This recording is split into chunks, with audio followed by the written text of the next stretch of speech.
அப்போ இந்த விளக்கு மங்கி எரிகிற விளக்கு அப்படின்னா அந்த மங்கும் போது என்ன இருக்குன்னா வெளிச்சம் இருக்காது, பிரகாசம் இருக்காது. அப்போ மங்கியாச்சுன்னா என்ன இருக்கும், வீட்டுக்குள்ளே யாரும் வந்தால் தெரியாது, இருட்டு இருக்கும். இருட்டு இருந்ததுன்னா எப்படி இருக்கும், நம்ம தடவிட்டு இருப்போம், என்ன தடவிட்டு இருப்போம், எந்த பொருள் எங்கே இருக்குன்னு அவ்வளோ ஈஸியாக போக முடியாது. அப்போ நல்லபடியாக விளக்கு எரிஞ்சுதுன்னா நம்ம என்ன பண்ணலாம், நம்ம பாட்டுக்கு சாதாரணமாக நடந்து நம்ம போவோம், அப்படி தானே நடந்து போவோம்.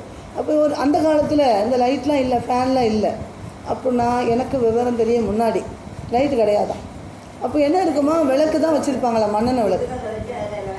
ஆமாம், அந்த அக்காவுக்கு தெரியும், நிறைய வீடுகளில் மண்ணெண்ணெய் விளக்கு, அந்த சிமிலி விளக்கு, அரிக்கு லைட்டு,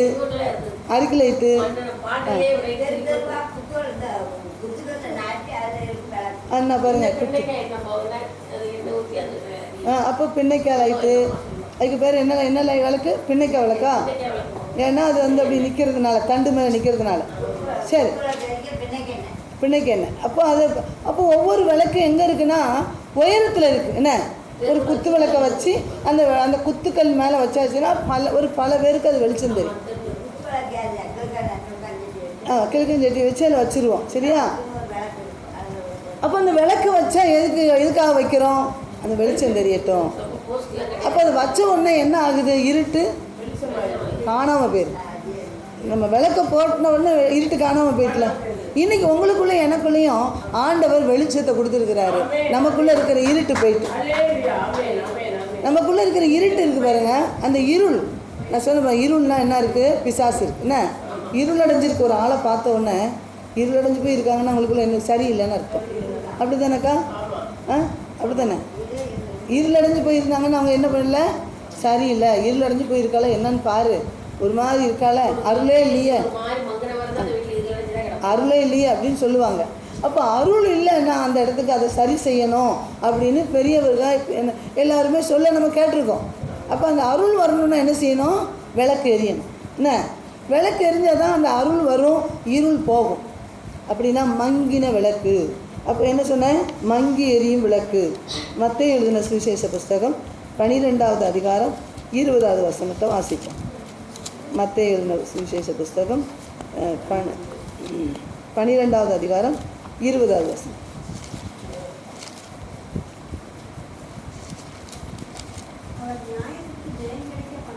அவர் நியாயத்திற்கு ஜெயம் கிடைக்க பண்ணுகிற வரைக்கும் நெறிந்த நாணலை முறிக்காமலும் மங்கி எரிகிற திரியை அணைக்காமலும் இருப்பார். இது சொல்லியிருக்கு, நியாயம் கிடைக்கிற வரைக்கும். என்ன கிடைக்கணும், உங்களுக்கு நியாயம் கிடைக்கணுமா, ஏதாவது நியாயம் கிடைக்க வேண்டியது இருக்கா, கவனிங்க. நியாயம் கிடைக்கிற வரைக்கும் நமக்கு நியாயம் கிடைக்கணும்னா என்ன இருக்கணுமா, அவர் வந்து எப்படி இருப்பாராம், நெறிந்த நாணலை முறிக்காமலும் மங்கி எரிகிற திரியை அணைக்காமலும் அவர் இருப்பாராம். நம்ம பிள்ளைகளுக்கு நியாயம் கிடைக்கணும் அப்படின்னு சொல்லி அவர் என்ன செய்வாராம், அது நெறிஞ்சு போயிருந்துன்னா வந்து உதவி செய்வாராம். அது இடுக்கப்பட்டிருந்துன்னா உதவி செய்வாராம். அது ரொம்ப ஒடுக்கப்படுதுன்னா வந்து உதவி செய்வாராம். அது ரொம்ப கஷ்டப்பட்டுக்கிட்டு இருக்கு அப்படின்னா வந்து உதவி செய்வாராம். கண்ணீர் விட்டுட்டு இருக்கு அப்படின்னா வந்து உதவி செய்வாராம். ஏன்னா நியாயம் வேணும், அது வரைக்கும் என்ன பண்ணுவாராம், அவர் வந்து அந்த உதவியை செய்வார். ஒருவேளை சில நேரத்தில் சரீரங்களில் வந்து ஏதோ வியாதி வந்து நம்ம அதால் அந்த வலியால் கஷ்டப்படுவோம். ஏதோ வியாதி வந்துட்டு, கை வலிக்கு அல்லது கால் வலிக்கு அல்லது வாதம் அல்லது தலைவலி அல்லது முதுகு வலி அல்லது கண்ணு வலி அல்லது பல்லு வலி, இப்படி ஒவ்வொரு அவயங்களில் எங்கேயாவது வலிகள் ஏற்படுது. அப்போ இந்த வலிகள் ஏற்படும் போது நமக்கு என்ன செய்ய முடியுது, நமக்கு எதையுமே சிந்திக்க முடியல. அப்போ என்ன பண்ணுது, அப்படியே நம்ம அசந்துருவோம், சோர்வு வந்துடும். சோர்வு, ஒரு அசதி, நமக்கு ஒரு உற்சாகம் இருக்காது. என்ன இருக்காது, நம்ம பாட்டு நல்லா சாப்பிடணும், நல்லா எழுந்திரிக்கணும், தலையில் எண்ணெய் தைக்கணும், எங்கேயா போகணுன்னு வராது. ஏன்னா வலி இருக்குது. ஏன் இப்படி இருக்கிறீங்கன்னா, எனக்கு வலி இருக்கிறதுனால நான் படுத்திருக்கேன் அப்படிம்பாங்க. அப்படின்னா சரீரத்தில் வலிகள், பலவீனங்கள். அப்போ இந்த சரீரத்துக்குள்ளே வருகிற பலவீனம், வியாதி, வலிகள், வேதனைகள், இதெல்லாம் எதை காட்டுது அப்படின்னா மங்கி எரிகிற திரி, மங்கி எரிகிற விளக்கு. மங்கி எரிகிற விளக்கு, அந்த விளக்கு எப்படி இருக்கான், மங்கி எரிஞ்சிச்சு. அப்போ மங்கி எரிகிற விளக்கு அப்படின்னா ஸ்லோவாக லேசாக எரியுது. என்ன நீங்கள் என்ன சொன்னது, ஏதோ கலர் சொன்னீங்க, நீல கலரில், அப்படி நல்ல மஞ்சள் கலரில் எரியக்கூடிய விளக்கு நீல கலரில் மெதுவாக எரியுது. ஆமாம் மெதுவாக எரிஞ்சு அது வெளிச்சம் இல்லாமல் அப்படியே தூங்கிட்டு இருக்கு என்ன. அப்போ அந்த விளக்கை என்ன பண்ணணும்? தூண்டி விட்டு விழிக்க வைக்கணும். தூண்டி விட்ட உடனே அந்த அந்த திரியை தூண்டி விட்டோன்னு நுனியில் என்ன இருக்கும்? கருப்பாக இருக்கும். அது எரிஞ்சு கரிஞ்சு போயிருக்கும். அந்த கரிஞ்சு போயிருக்கிறது என்ன பண்ணுவோம்? கிள்ளி விடுவோம் அல்லது கசக்கி விடுவோம். ரெண்டில் ஏதாவது ஒன்று செய்வோம். நல்லா சொன்னாங்க கிள்ளி விடுவோம். அப்போ அந்த கரிஞ்சு இருக்கிறத என்ன செய்வோம்? இப்போது டீசெண்டாக கிள்ளி விட மாட்டாங்க, கையில் அசிங்கமாயிருந்தும் கட் பண்ணிடுவாங்க. ஏன்னா இப்போது நம்ம கிராமத்தில் கையை வச்சு கசக்கிடுவோம், அப்புறம் லேசாக செவரில் துடைச்சிக்குவோம், இல்லைன்னா சேலையில் துடைச்சிக்கிடுவோம். என்ன கிராமங்கள் அப்படி தானே பண்ணுவாங்க. அதை துடைச்சிட்டு செவரில் தடவிட்டு வருது, அல்லது சேலையில் உடுத்திருக்கிற உடுப்பில் தடவிட்டு போவாங்க, அல்லது தலையில் தடவுவாங்க. சரியா? அப்போ அது நல்லதா கெட்டதான்னு எனக்கு தெரியாது. ஆனால் அப்படி தான் கிராமத்தில் அப்படி தான். அப்போ இப்போது பட்டணங்களில் இருக்கவங்க நல்ல அதுக்கு ஒரு 10 ரூபா கொடுத்து கத்திரி வாங்கி கட் பண்ணி விட்டுருவாங்க என்ன. அப்போ அந்த திரியை கசக்கி விடணும், அல்லது கிள்ளி விடணும், அல்லது வெட்டி விடணும். ஏன்? நல்லா எரியணும். அப்போ நல்லா எரியணும்னு தானே வெட்டினேன் உங்களை. நீ நல்லா எரியணும்னு தானே உங்கள் வீட்டில் உங்களை கசக்கி விட்டுருக்கு. நீங்களும் நானும் நல்லா எரியணும்னு தானே உங்களை என்ன பண்ணியிருக்கு? கசக்கி விடுறது, கிள்ளி விடுறது, வெட்டி விடுறது. இப்போ வெட்டி விட்ட உடனே எப்படி இருக்கும்? கொஞ்சம் வலிக்கும் என்ன. வெட்டி விடும்போது இப்போ ஒரு பிள்ளை இருக்குன்னு வைங்க, நம்ம பிள்ளை, அந்த பிள்ளை கொஞ்சம் சரியாக இல்லை, மங்கி எரியுது. மங்கி எரியுதுன்னு எப்படி கண்டுபிடிக்கிறீங்க? தூங்கிக்கிட்டே இருக்கு, எப்போ பார்த்தாலும் எப்பவும் தூங்கிட்டே இருக்கு, இல்லை படுத்தே கிடக்கு, அல்லது எப்போமா என்ன செஞ்சு ஓடி போய் சொல்லுன்னு படுத்து கிடக்கு. என்ன இப்படி சொன்னி படுத்துருக்க அப்படின்னு சொல்லுவோம். எனக்கு முடியல படுத்துக்க. ஆமாம் அப்படி தான் இருப்பேன். என்ன செய்ய எனக்கு முடியலன்னா எந்திரி, என்ன பண்ணுது அப்படின்னு கேட்போம். அப்போ எழுந்திரி அப்படின்னு சொல்லி அதுக்கு 2 பூசை கொடுத்து அதுக்கு 2 அடி கொடுப்போம். அப்போ அது என்ன பண்ணுறோம்? வெட்டி விடுறோம். அடி கொடுத்தோம்னா என்ன செய்கிறோம்? கிள்ளி விடுறோம். அடி கொடுத்தோம்னா என்ன செய்கிறோம்? கசக்கி விடுறோம். இப்போ அதுங்களுக்கு வலிக்கும் என்ன.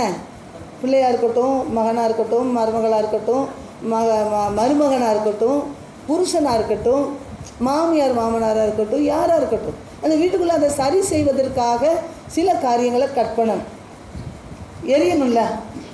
அடுத்து அவன் என்ன செய்யணும்? அந்த திரி பிரகாசமாக எரியணும்ல. அப்போ மங்கி எரிவதை பார்க்கிறவர்கள் அதை இன்னும் பிரகாசிக்க பண்ணும்படி கட் பண்ணுவாங்க. அப்போ கட் பண்ணி விடுது இல்லையா? அப்போ கிள்ளி எரியணும், எரிய வேண்டியதை கிள்ளி எரியணும், கசக்கி விட வேண்டியதை கசக்கி விடணும். அப்போ கசக்கும் போது எப்படி கசக்குவோம்? அப்படியே பையன் அந்த திரி எப்படி கசக்கி எடுப்போம். அது எதை காட்டுது அப்படின்னா, சிலரை நம்ம பிள்ளைகளெல்லாம் நம்ம பிள்ளைகளெல்லாம் எப்படி சொல்லுவோம்னா 2 பூசை கொடுப்போம், வேறு என்னெல்லாமோ சொல்லிடுவோம் என்ன, பயங்கரமாக ஏதாவது வார்த்தைகள் கூட வந்துடும்.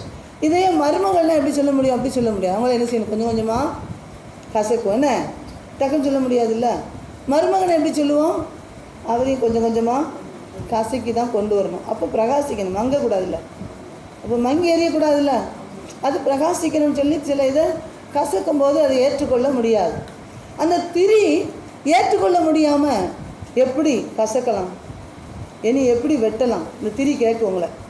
எப்படி நீங்கள் வெட்டி போடலாம், எப்படி நீங்கள் என்னை கசக்கலாம், எப்படி என்னை நீங்கள் கிள்ளலாம் அப்படின்னு கேட்டால் அந்த திரி எப்படி இருக்கும் சொல்லுங்கள்? அப்படி இன்னும் கொஞ்சம் மங்கும் என்ன. அப்போ பெரியவங்க வயசில் மூத்தவர்கள், ஆசிரியர்கள் இருக்கிறாங்க, வயதில் மூத்தவர்கள் இருக்கிறாங்க, ஆச்சி தாத்தா பாட்டி கூட்டை இப்படிலாம் இருக்கு. அவங்கெல்லாம் என்ன சொல்லுவாங்க? புத்தி சொல்லுவாங்கல்ல. வயதானவர்கள் அனுபவப்பட்டவங்க புத்தி சொல்லுவாங்க. இவ்வாறு இப்படி இருக்காத, இப்படிலாம் இப்படி நடக்காத, இப்படி உடுத்தாத, இப்படி சாப்பிடாத, இப்படி சாப்பிடு, இப்படி எண்ணெய் தேய், இப்படி குழி, நல்ல இப்படி என்ன செய், மருந்து குடி, சாப்பிடு. இதெல்லாம் சொல்லும்போது உங்களுக்கு எப்படி இருக்கும்? கஷ்டமாக இருக்கும். அப்போ அது சொல்லலைன்னா எப்படி இருக்கும்? மங்கி எரியும். சொல்லலைன்னா எப்படி இருக்கும்? மங்கி எரியும். அப்போ அதுக்கு யார் சொல்லணும்? தெரிந்தவர்கள் சொல்லணும் என்ன. இது மங்குது யாருக்கு தெரியுது? அப்போ அவங்க கண்டிப்பாக செய்யணும். பார்த்தெல்லாம் அதை செஞ்சாண்ணா நீ அது மங்கி எரின்னு உனக்கு தெரியுதுல்ல, அதை வெட்டி விடலாம்ல, அதை கிள்ளி விடலாம்ல, அதை தூண்டி விடலாம்ல அப்படிமோ. இப்போ வெட்ட வேண்டியதை வெட்டணும், கிள்ள வேண்டியதை கிள்ளணும், கசக்க வேண்டியதை கசக்கணும். அப்போ 3